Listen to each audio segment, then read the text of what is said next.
Ahí donde cada uno de ustedes se encuentra en su lugar, hermanos, les invito para que doblando nuestro rostro, nuestra cerviz, elevemos una plegaria más a nuestro Dios. Hemos orado, pero nunca está de más orar. Vamos a suplicarle al Señor que así como nosotros tenemos la oportunidad de abrir su santa palabra, Él abra también nuestro entendimiento, nuestro saber para entender las razones de su palabra.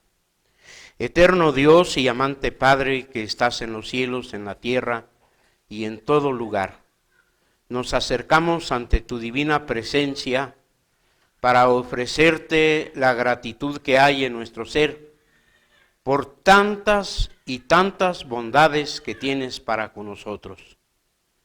Nos has dado este día maravilloso, rebotante de luz, pletórico de gozo, de gracia, de bondad, en el cual, Señor, nos recreamos, tomamos refrigerio de tu palabra para alimentar nuestra alma, nutrir nuestra fe, fortalecer nuestra esperanza y corroborar, Señor, cada enseñanza que hemos recibido de tu palabra santa.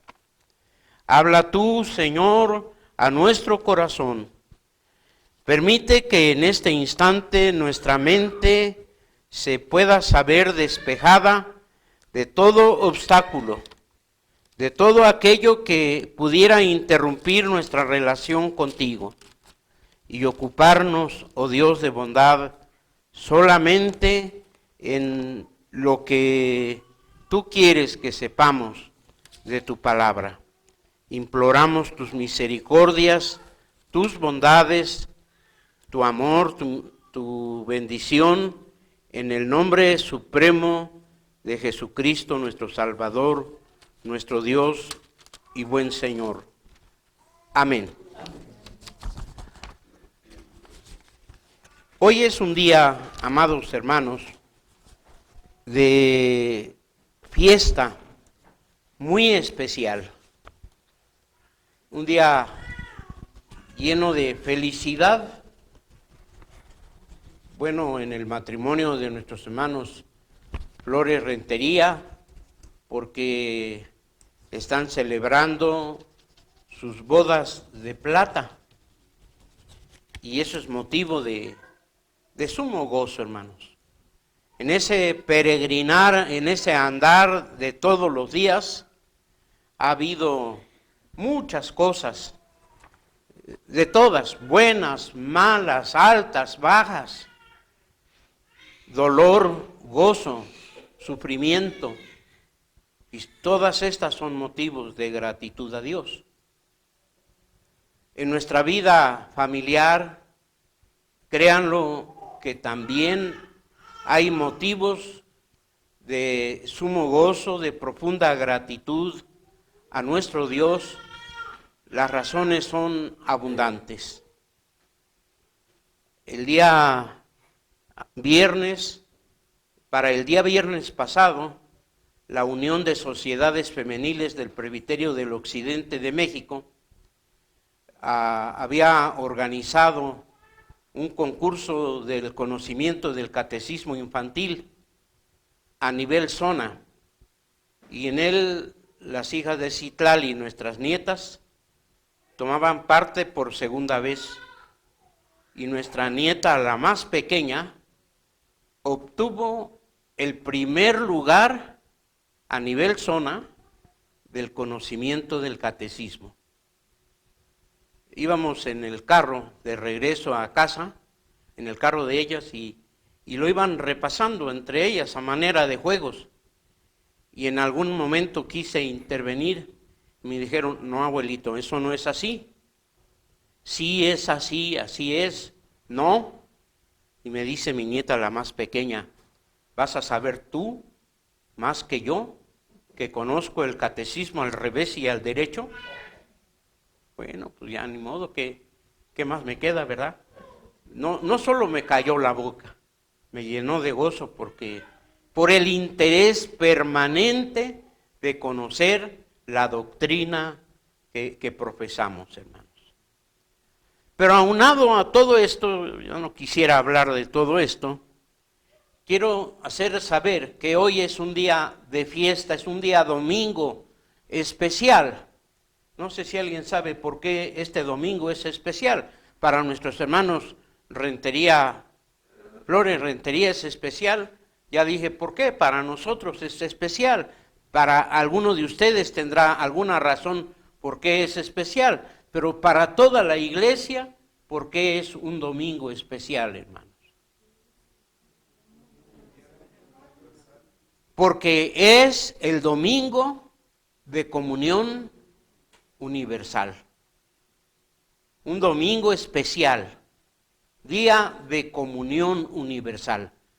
Damos gracias a Dios porque en este lugar, en esta iglesia Peniel, hace muchos años, no me acuerdo cuántos, tenemos la oportunidad de que cada primer domingo de cada mes, tenemos oportunidad de participar de la Santa Comunión.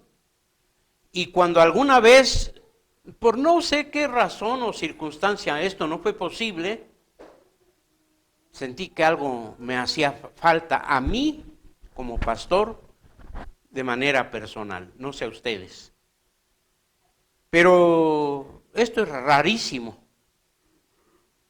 Hace muchos años, estando en otra iglesia, había cerca de nuestra iglesia, había otra iglesia, también presbiteriana, de otro presbiterio, de la Asamblea General.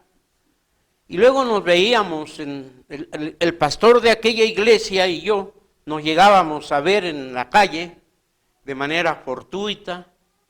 ¿Y cómo te va? ¿Cómo te fue? ¿Cómo has estado? Intercambiábamos 2, 3 experiencias. Y le decía, ¿y a usted cómo le fue el domingo?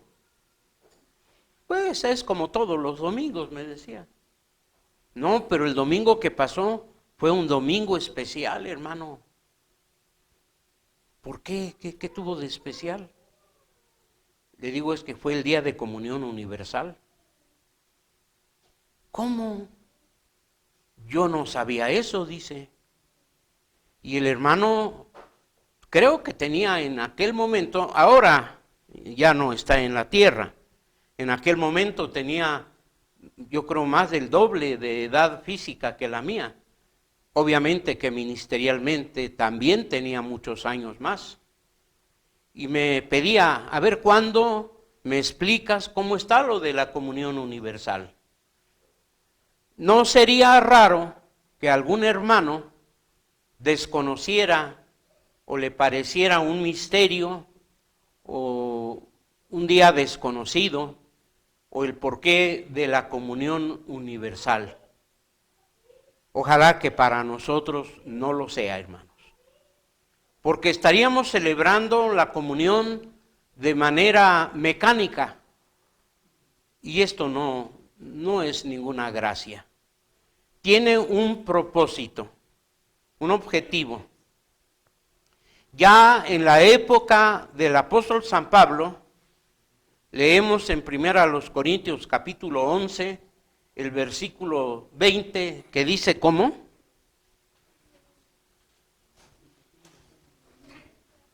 1 Corintios 11, 20, ¿cómo dice, hermanos?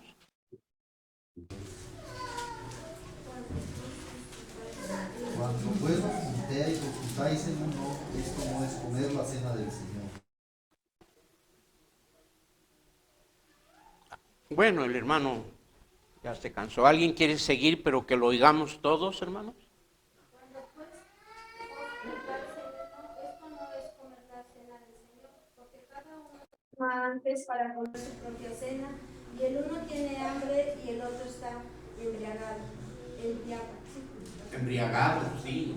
Cada uno antes toma su propia cena, toma lo que lleva. No era un acto sacramental.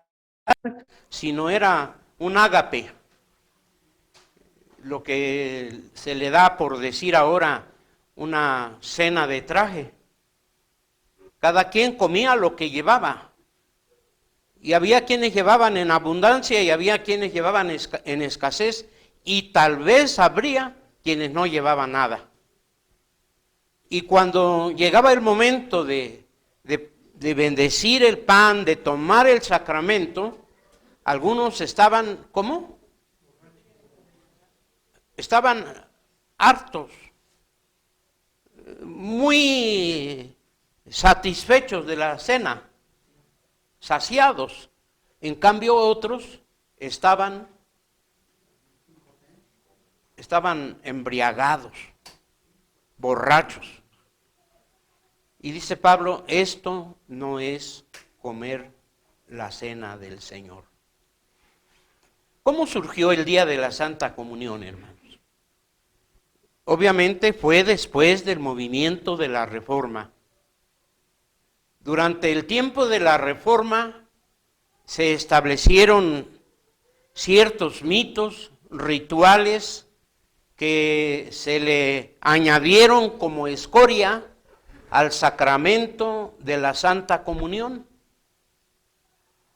Entre otros, el mito de la transubstanciación, que si el pan, por el poder de la oración del clérigo, se transforma en carne y el vino se transforma en sangre. Y a esto se le llamó la Santa Eucaristía. El comulgante, quien iba a tomar de la Santa Comunión, de la Eucaristía, tenía que ensayar el acto. Cuando lo hacía por primera vez, tenía que ensayar este acto muchas veces. Abre tu boca. Le metían el pedazo del pan, una oblea muy, hasta la fecha, muy suave, muy ligera. Y ahora degústalo, pero no lo oprimas, no lo muerdas, porque puede ser que estás mordiendo la oreja de Cristo, o puede ser que le estás mordiendo la nariz, o puede ser que le estás mordiendo alguna otra parte del cuerpo. Entonces evita que esto suceda y engúyelo sin masticarlo. No sé si ustedes tienen idea cuál sería la experiencia del comulgante.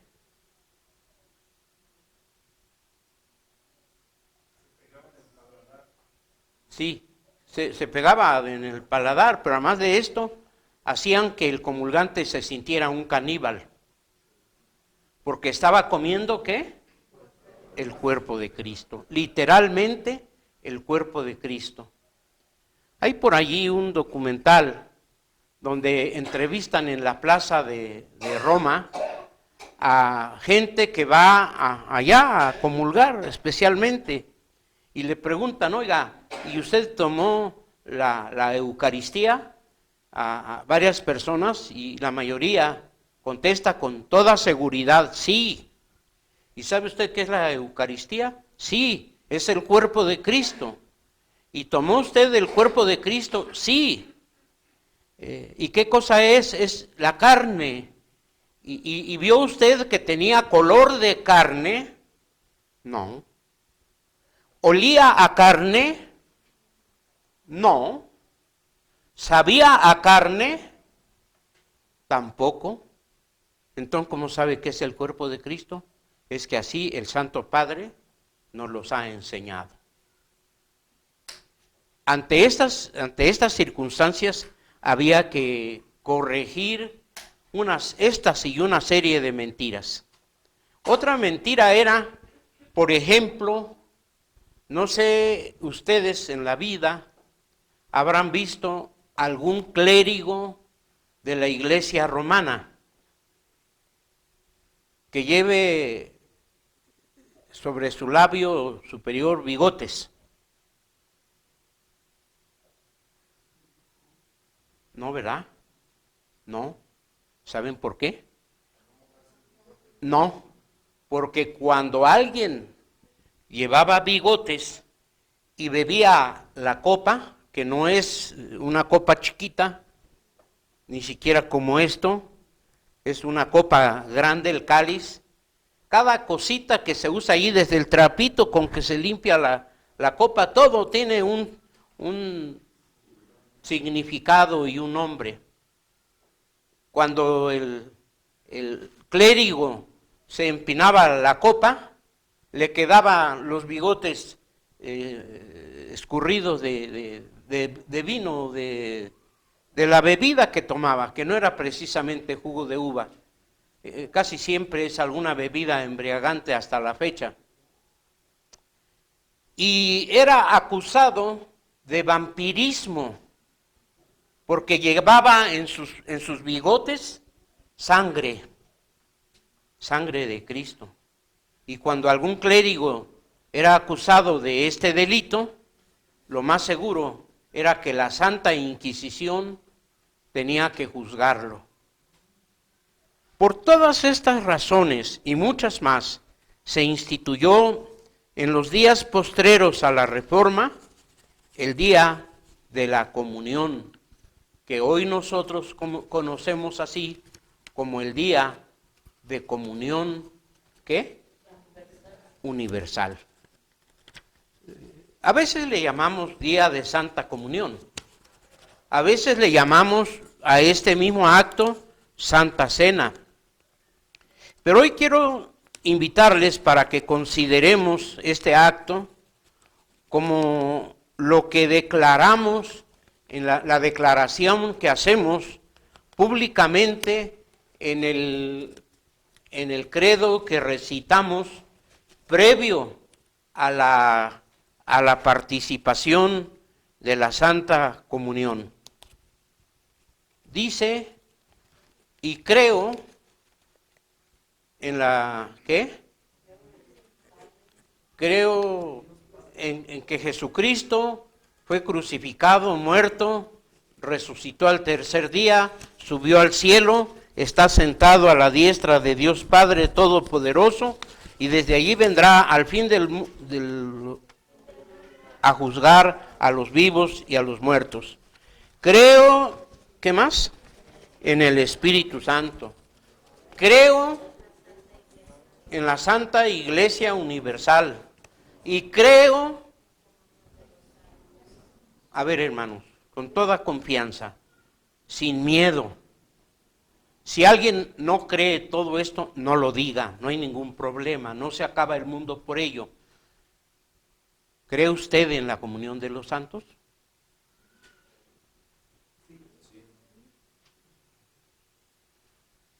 ¿Cuántos de los presentes? Díganmelo porque yo no alcanzo a ver. Si les pido que se pongan de pie, no lo veo. Si les pido que levanten su mano, no lo veo. Creo que sí los podré oír si me dicen, yo sí creo, o yo no creo, hermano.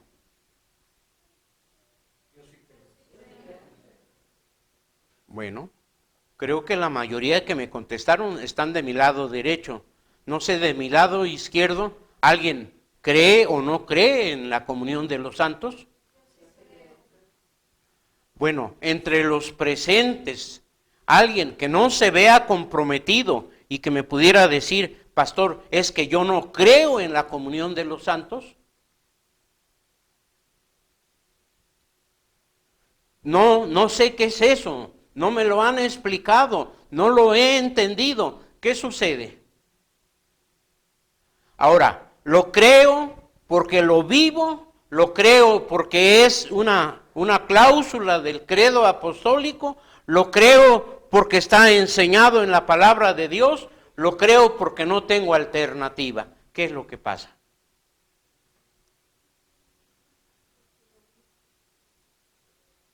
Quiero invitarles para que pensemos por un momento qué es la comunión de los santos, hermanos.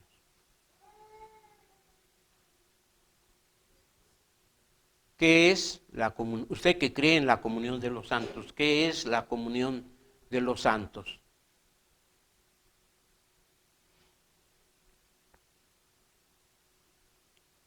la comunión de los santos es el más grande anhelo de nuestro Señor Jesucristo. En San Juan capítulo 17 se encuentra una plegaria agónica, o la plegaria agónica de nuestro Salvador Cristo Jesús, precisamente antes de enfrentar a la muerte, a sus enemigos. Y él le pedía a su Padre: Padre, te ruego por todos estos, te ruego porque todos estos sean como tú y yo. ¿Cómo? Una sola cosa. Aunque en el Padre, aunque en el Dios que nosotros creemos, trino y uno, omnipotente, creador de todo lo que existe, hay tres diferentes personas. Estas tres diferentes personas no son tres partes diferentes de Dios. Es un solo Dios, único, vivo y verdadero.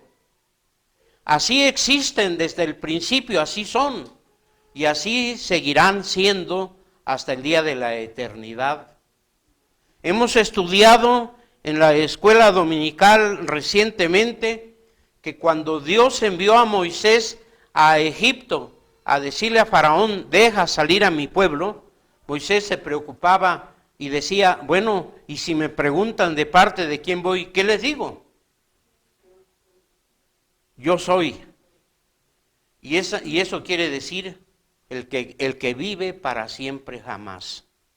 El que no depende de nadie. Usted y yo existimos por la misericordia de Dios. Existimos por lo que Dios provee a nuestra vida, desde el aire, el agua y todos los elementos que hacen de nuestra existencia una realidad. Pero Dios no depende de nadie. Él tiene existencia propia y existe en tres diferentes personas, no en tres partes. Estos tres son un mismo Dios, iguales en substancia, los mismos en poder y en gloria. Ahora, ¿qué es la comunión de los santos? El deseo de Cristo. Y Él quiere que así como Jesús y el Padre son uno solo, Él anhela que todos nosotros seamos uno solo. ¿Qué se necesita para esto, hermanos? Entender mejor la Biblia, estudiar la doctrina. ¿Mande? ¿Usted todavía no ama, hermana? No le escuché, discúlpeme. Son cosas que precisamente elementales, que conocemos desde el principio de nuestra fe y se supone que las conocemos plenamente. Pero ¿qué cosa es amarnos los unos a los otros? Cuando el Señor está hablando, cuando la palabra de Dios está hablando, que seamos como el Padre y el Hijo y el Espíritu Santo, un solo cuerpo, un solo ser, se refiere a que seamos no un conjunto de personas, sino que seamos un mismo cuerpo, un solo ser, no una organización, sino un organismo. ¿Cuál es la diferencia entre una organización y un organismo, hermanos?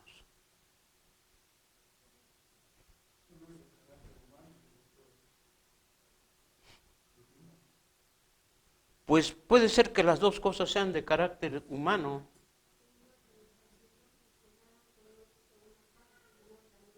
¿Quién sabe? No le entendí al hermano.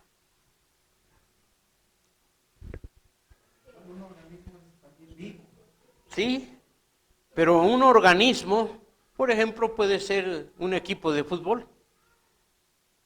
Está integrado por ¿cuántos elementos? Un conjunto de elementos, ¿sí? pero uno corre para allá, otro por acá, y uno piensa de un modo, otro pensará de otro, y aunque es un equipo, y habrá la intención de que luchen en un solo sentir, de repente no hay un mismo sentir. La iglesia no es un organismo, perdón, no es una organización, es un organismo. Dice la palabra de Dios en Romanos capítulo 12, ¿dónde estamos? Romanos 12, no encuentro. No, antes, Romanos 12, cuando dice, asimismo, todos somos un cuerpo en Cristo, mas miembros los unos de los otros. Romanos 12, 5. Así muchos somos un cuerpo en Cristo, mas todos miembros los unos de los otros. Somos un cuerpo en Cristo. Qué emoción, qué declaración tan importante. Yo soy del cuerpo de Cristo. El pelo de Cristo, la oreja de su cuerpo, la nariz, las manos, los pies.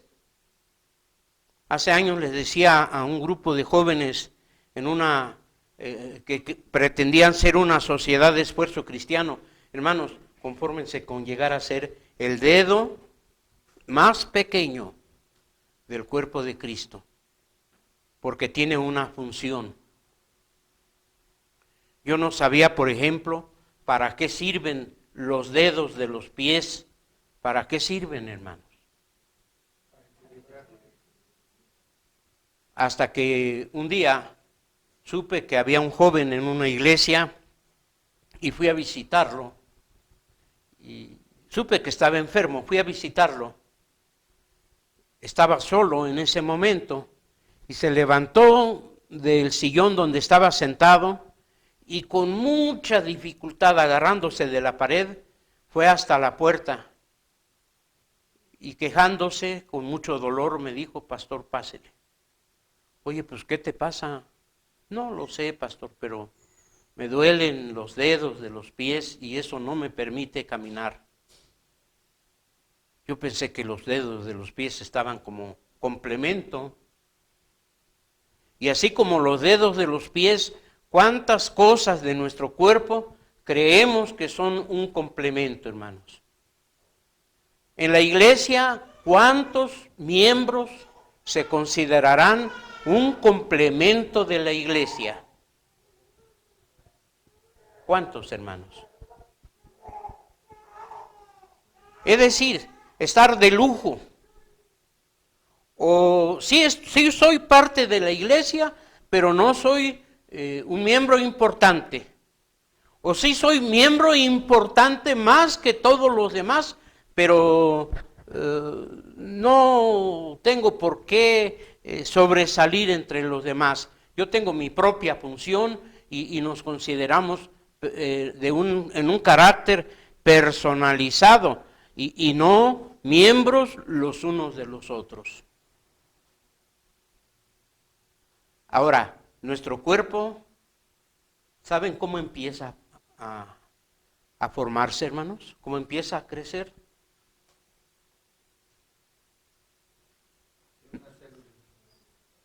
De 2 células, hermanos. Cuando se juntan 2 células.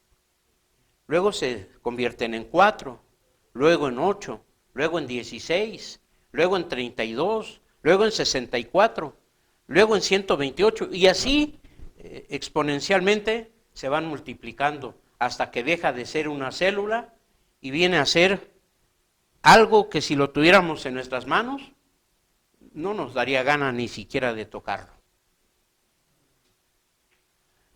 Pero cuando ya nuestro ser está en esas condiciones, ya hay pulmón, ya hay corazón, ya hay hígado, ya hay páncreas, ya hay riñones, y empiezan a aparecer las extremidades y las facciones de nuestro rostro. ¿Y qué es lo más importante, hermanos? ¿Qué es lo más importante de un cuerpo? El hermano Arán nos leyó ese pasaje de Efesios 4, donde dice que Dios puso unos y otros y otros y otros en diferente función, con un solo propósito: el crecimiento equilibrado de la iglesia, hasta que todos lleguemos a la estatura del varón perfecto, al cuerpo de Cristo, no más, no menos. No sé cuál sea la meta que usted tenga al estar en la iglesia, hermanos, al formar parte de la iglesia. Que su nombre esté escrito en el registro de miembros de la iglesia es un buen propósito, un buen interés. Pero nuestro interés debe ir más allá todavía, al crecimiento equilibrado de la iglesia. No, es que yo soy más grande. No es que yo soy más. No es que no me toman en cuenta, pero yo soy más que los demás. ¿Quién es más que los demás, hermanos? En la iglesia, el único que ocupa el dominio, la cabeza, es el Señor Jesucristo. Y nada más que Él, hermanos. En la carta a los Romanos, vamos a regresar a Romanos, capítulo número 14, y vamos a leer los versículos 7 y 8, hermanos. Porque ninguno de vosotros vive para sí, y ninguno muere para sí. Que si vivimos, para el Señor vivimos, y si morimos, para el Señor morimos. Así que, o que vivamos o que muramos, del Señor somos. Entendamos con la claridad que el escritor sagrado trató de decirnos estas palabras. Ninguno de vosotros, ninguno de los hermanos de Roma viven para sí. Ninguno de los hermanos de Roma mueren para sí. En la iglesia de Roma, allá en la ciudad de Roma, cuando se escribió esta carta, allá por los años 60 desde la ciudad de Corinto, si alguien vivía para Cristo. O si alguien moría para Cristo. Vivos o muertos, ¿propiedad de quién? Del Señor somos. ¿Y nosotros vivimos para quién, hermanos? Nosotros morimos para quién. ¿Para quién vive usted? Piénselo, ¿para quién, hermanos? Antes de que conteste. No se apresure. ¿Para quién quiere vivir? Para su negocio, para su trabajo, para su familia, para sus propios asuntos, para sus cosas personales, para su fama. Estaba leyendo con mucho trabajo, estaba leyendo algunos datos sobre las redes sociales, porque me están pidiendo que dé un estudio sobre esto allá en la iglesia de Tizapán. Y me decía, yo no conozco todas las redes sociales, y leía un párrafo de una página que decía, por ejemplo, donde hay un botoncito en la pantalla, donde se le da like, donde dice me gusta, donde dice apruebo, pues si alguien le da esa señal a mi fotografía, a mi exposición, a lo que yo diga, pues en mi mente inmediatamente se dispara una sustancia química. Yo no sé de esto, yo no soy biólogo, yo no soy químico, yo no soy ciberneta, yo soy solamente un pequeño expositor de la palabra de Dios. Pero que se dispara esa pequeña Porción o dopamina, exactamente. Esa dopamina, la famosa dopamina. ¿Qué hace la dopamina? Es el resultado de una sensación de placer. Yo no sabía ni siquiera qué es la dopamina, pero la última vez que estuve interno, va a cumplir ya 2 años, en el hospital del Centro Médico Siglo XXI, porque me diagnosticaron con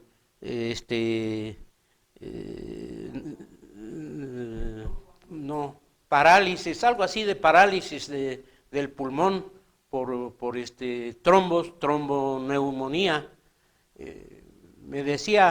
Me pusieron un suero y luego iba a la enfermera y me inyectaba dos inyecciones juntas. Y le pregunté, ¿y eso para qué es, oiga? Es dopamina. Pero así como me lo decía, como si me dijera, son vitaminas. ¿Y para qué es la dopamina?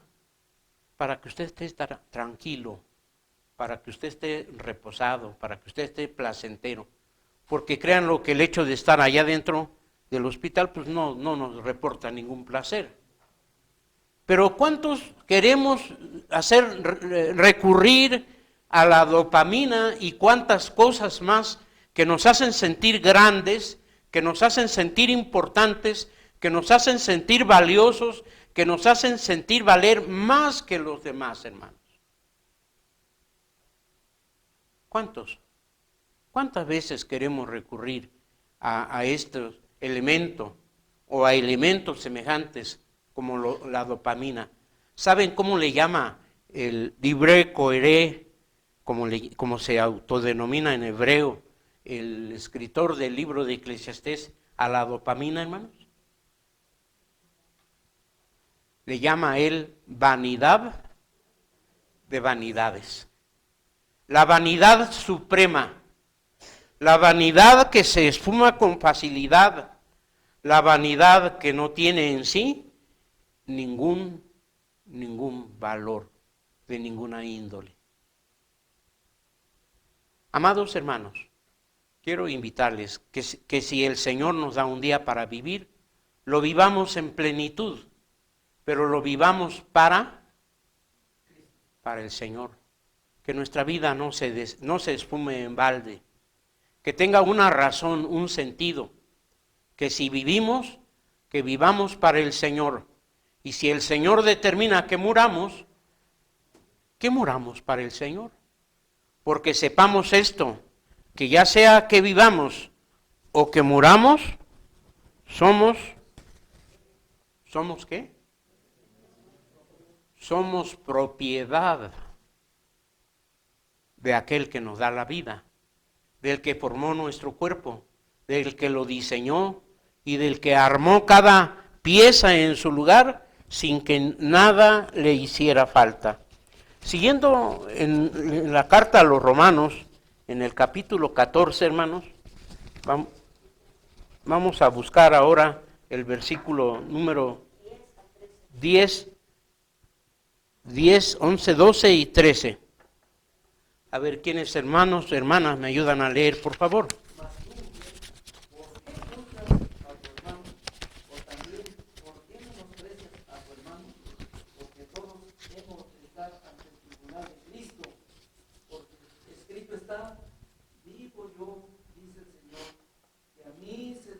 Toda rodilla y toda lengua confesará a Dios, de manera que cada uno de nosotros dará a Dios razón de sí.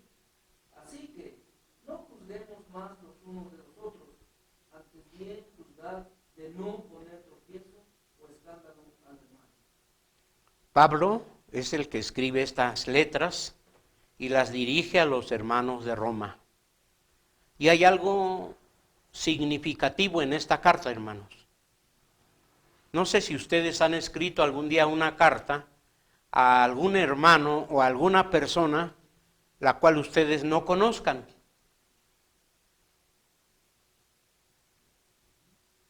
Hace muchos años que yo ya no escribí ninguna carta. pero muchos años.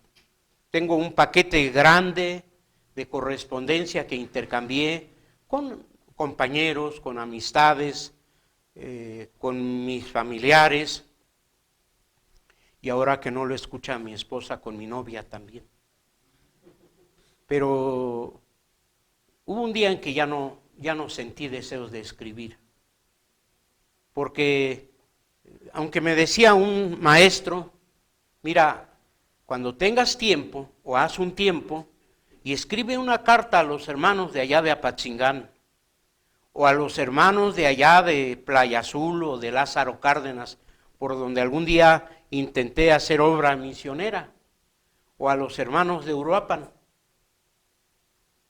Aunque fue un consejo sabio, debo reconocerlo, no sé si por terquedad, testarudez, no sentí deseos de escribir. Ya no tuve tiempo. Después las cartas se acabaron. Ahora se escriben 2, 3 palabras o letras en WhatsApp y ya es todo un mensaje, ¿verdad? Ahora, ¿cómo escribir una carta a un grupo, a una iglesia a la cual no conocemos, hermanos?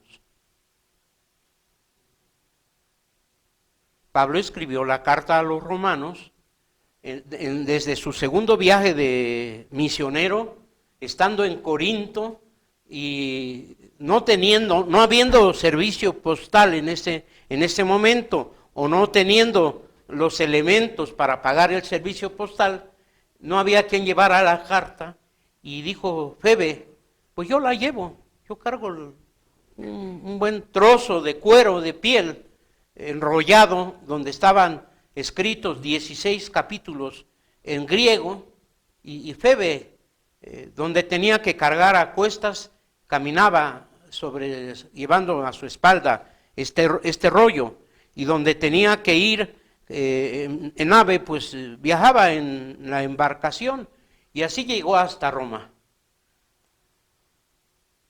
Ahora, ¿qué les dice Pablo a los hermanos de Roma? Hermanos, ¿qué? No juzguéis, no juzguéis.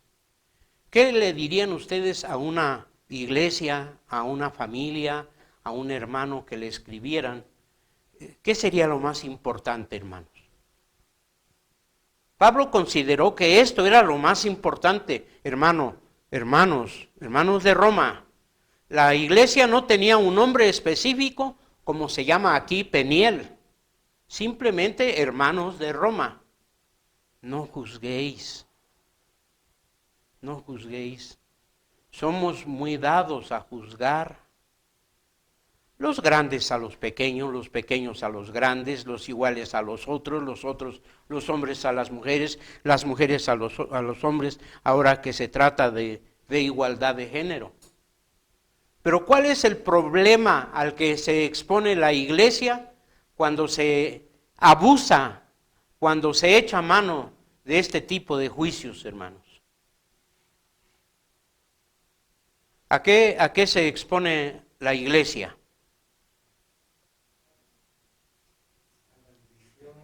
A una iglesia fracturada.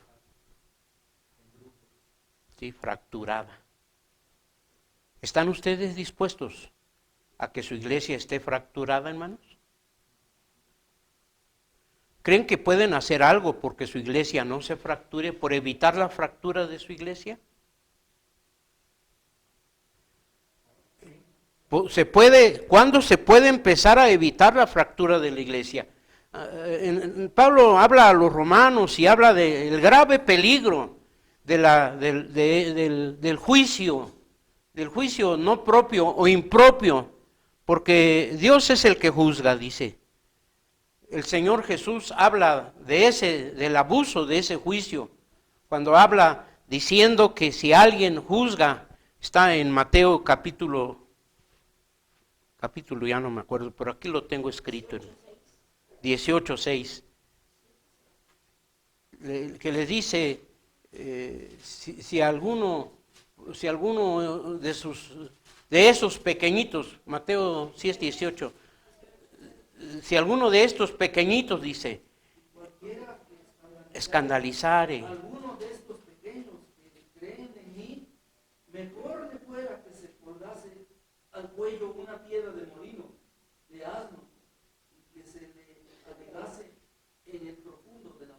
del mar de Galilea, no del mar Mediterráneo, que es más profundo.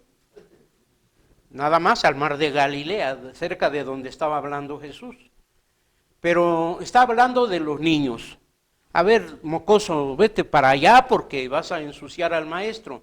Y tú, chillón, no vengas aquí a chillar. Y tú, sucio, ¿de cuántas cosas podrían acusar a los niños en aquel entonces, hermanos? Y el Señor Jesús reprende a sus discípulos y les dice, no, hay de aquel por quien uno de estos pequeñitos es escandalizado por un juicio erróneo, errático. Mejor le fuera que se atara al cuello una piedra de molino de asno. Voy a ver si puedo describir cómo es esto, hermanos. Una piedra de molino de asno es una rueda de piedra forjada, esculpida, con un hoyo, un orificio en el centro, a donde se le introducía un palo, y luego un asno la hacía girar sobre el trigo, para moler el trigo. No era, la piedra era demasiado pesada. Direccionar la piedra en una sola dirección, pues era fácil porque era dar vueltas en un mismo círculo. Pero llevarla hasta el mar de Galilea tampoco era difícil, porque la piedra no era cuadrada, la piedra no era triangular, la piedra era redonda, así que se le hacía fácil rodar a la piedra redonda. Pero el problema estaba ponerse la piedra de corbata,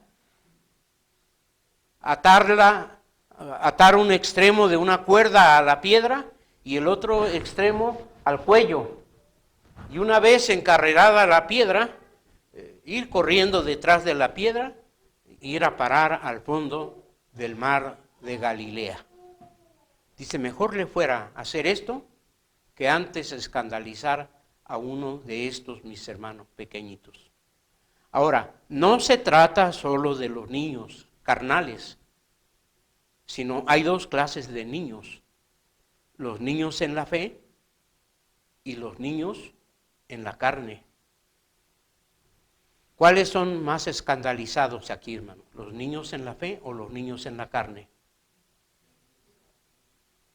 ¿Mandé? ¿Ustedes a quiénes se escandalizan más? No me lo digan, considérenlo, pero hay que evitarlo, ¿sí? ¿Por dónde empieza ese escándalo? Fíjense bien, ¿por dónde empieza el escándalo?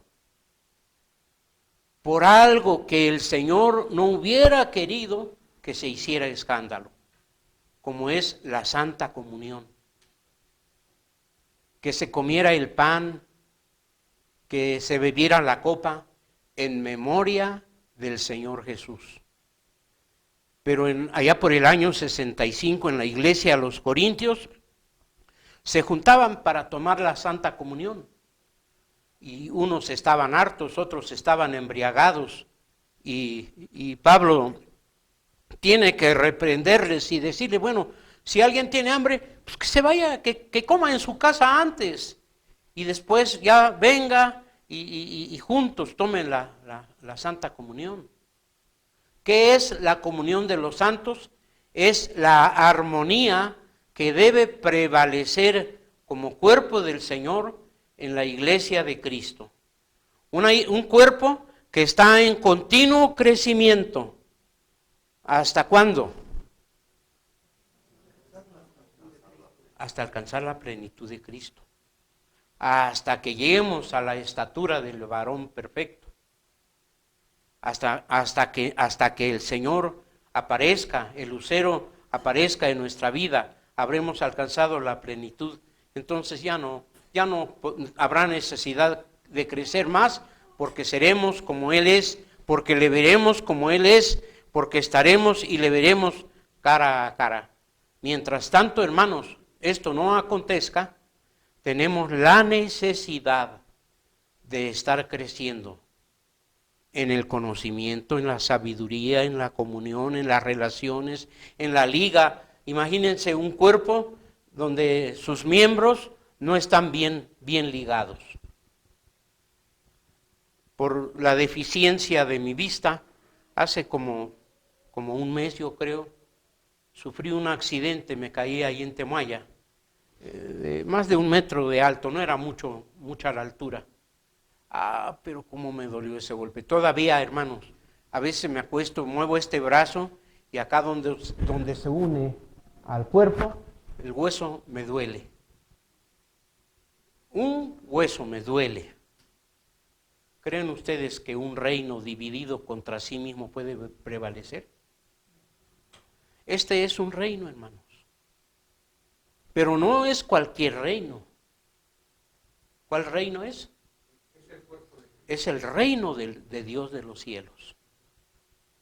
Y si se divide contra sí mismo, si se fractura contra sí mismo, no le podemos poner yeso, no le podemos poner pomadita, no le podemos poner ungüento. ¿Con qué lo remendaríamos? Ya no hay remiendo, hermanos. De allí que nosotros somos responsables de la integridad del cuerpo de Cristo. Que el Señor nos bendiga y que nos ayude a mantenernos unidos como un solo cuerpo hasta que el Señor venga, hermanos, evitando todo aquello que nos pueda crear conflictos o divisiones en la iglesia y que se mantenga la santa comunión, como le llamamos al sacramento de la cena del Señor. Que Dios nos bendiga a todos, hermanos.